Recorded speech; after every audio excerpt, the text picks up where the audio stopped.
පංචශීලෙහි පිහිටුවීමට මේ පාද නමස්කාර පූර්ව ආරාධනය අප ගෞරවනීය ස්වාමීන් වහන්සේටයි. සුබ උදයක්.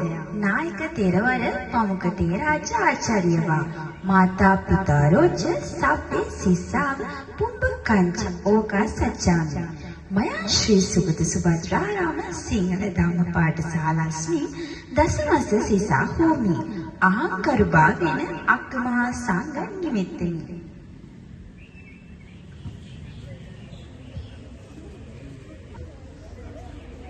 වන්දනීයස්ස මහා සංඝස්ස ගරුකාරේන සහ අනුමෝදන ප්‍රකාශයාමි. දැන් ලැබී ඇත්තේ අපගේ විශේෂාංග වාරයයි. ප්‍රථමයෙන්ම බුදුරජාණන් වහන්සේගේ ගුණ ගායනය කිරීමට මාගේ මේ ආරාධනය අප පන්තියේ සහෝදර සහෝදරයන් සියලු දෙනාටයි. My invitations to all the brothers and sisters of our class, including Sanugi Ruhansa, to please your hearts with a very valuable song that mentions the qualities of the Buddha and the Buddha's practice.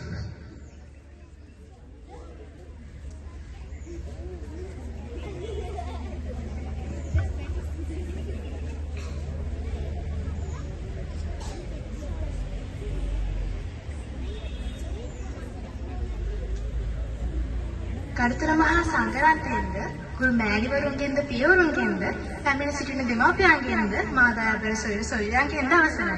අප මෙතනට පැමිණියේ බුදුරජාණන් වහන්සේගේ ගුණ ගායනාවක් සිදු කිරීමටයි.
ස්තුතියි ඔබ සියලු දෙනාට. භාග්‍යවතුන් වහන්සේ නැවතත් අප අතරට වැඩියහොත් කුමක් සිදුවේවිද? එහෙනම් නිතකි සොයුරිය ඔබට මේ ආරාධනය ඒ ගැන අදහසක් පැවසීමට. May the Tribhuvan bless you all, brothers and sisters. Upon you have suited for our hearts with a song that about the Buddha's quality. My next invitation is to Netuki sister to explain the qualities of the Buddha using the song that included the qualities of the Buddha that was previously sung by our brothers and sisters of our class.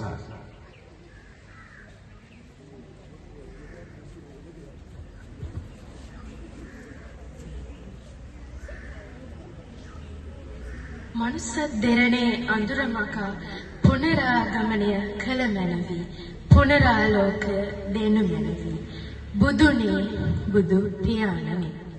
ඇත්තටම භාග්‍යවතුන් වහන්සේ අද අප මේ ජීවත් වන ධරණී තලයට වැඩම කළහොත් කුමක් සිදුවේද? ඒ පිළිබඳ යම් ඇත්තක් ප්‍රකාශ කිරීමට අවසරයි ගෞරවනීය ස්වාමින් වහන්සේගෙන්ද මාදාබර සොරිසොරියන්ගෙන්ද මාදාබර ගුරුමඩුල්ලගෙන්ද සහ හැස්වැසින දෙමව්පියන්ගෙන්ද.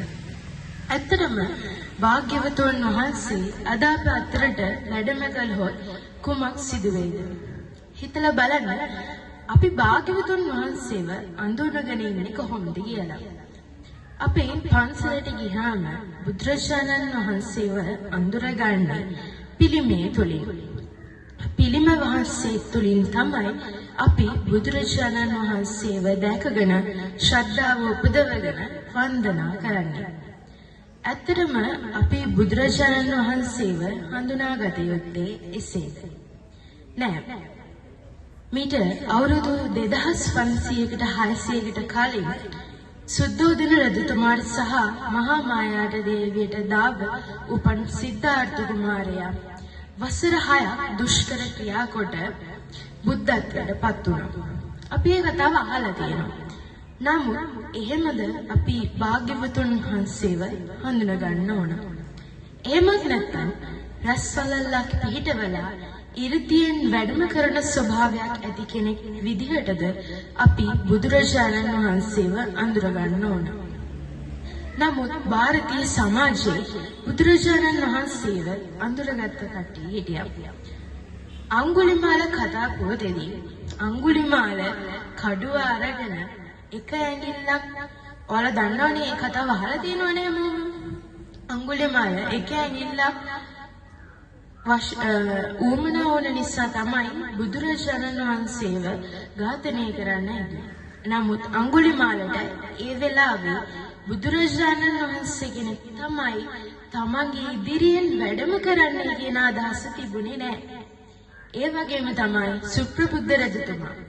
ඔහුට මේ බුදුරජාණන් වහන්සේ කෙනෙක් කියන අදහස තිබුණේ නැහැ. ඔහු බුදුරජාණන් වහන්සේව දැක්කේ තමන්ගේ පරපුරේ දැලි ගන්න ආපු කෙනෙක් විදිහට. ඒ කියන්නේ විනාශ කරන්න ආපු කෙනෙක් විදිහට තමයි.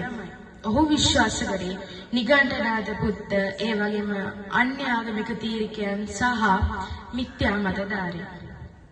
ඉතින් මෙහෙම නමුත් ඒ ಭಾರತೀಯ සමාජයේ බුදුරජාණන් වහන්සේ වඳුරගත්ත කට්ටිය හිටියා.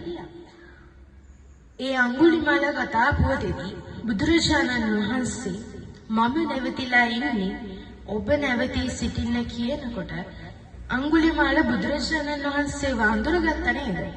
ඒ හින්දා නේද ඊතරම් ඝාතන ගොඩක් කරලා ඔහු රහත් භාවයට පත් වුණේ. ඒ වගේම අපි හැමෝම දන්නවා බුද්ධ ශාසනයේ අගසවුදනම උපතිස්ස සහ කෝලිත එහෙමත් නැත්නම් සාරියුත් මහ රහතන් වහන්සේ සහ මුගලහර මහ රහතන් වහන්සේ උන්වහන්සේලා බුදුරජාණන් වහන්සේව අඳුරගත්තා. නමුත් අපිට බුදුරජාණන් වහන්සේ ජීවමානව නැහැ දැන් ධරණීතලේ. ඉතින් අපි බුදුරජාණන් වහන්සේව අඳුරගන්නේ කොහොමද? ඇත්තටම බුදුරජාණන් වහන්සේව අපි අඳුනගන්නේ බුදු පිළිම වහන්සේ තුලින් නෙමෙයි. අපි බුදුරජාණන් වහන්සේව අඳුරගන්නේ ධර්මයේ තුලින්.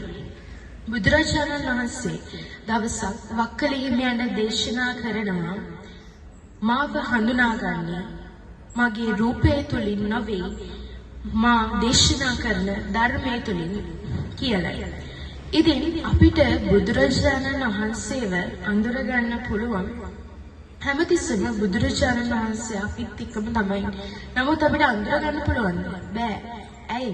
අපි අපේ හිතේ වෛරය, ක්‍රෝධය, ඊර්ෂ්‍යාව වැනි හැඟීම් තියෙනකම් අපිට බුදුරජාණන් වහන්සේව අඳුර ගන්න බෑ.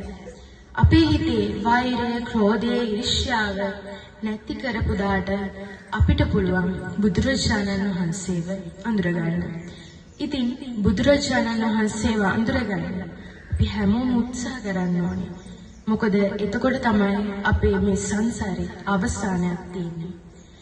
ඉතින් මේ ඔබට දෙන පණිවිඩයත් එක්ක මම මගේ කතාව අවසන් කරනවා. අස්සසිගේ ඔබ සමට සම්මා සම්බුදු සරණයි.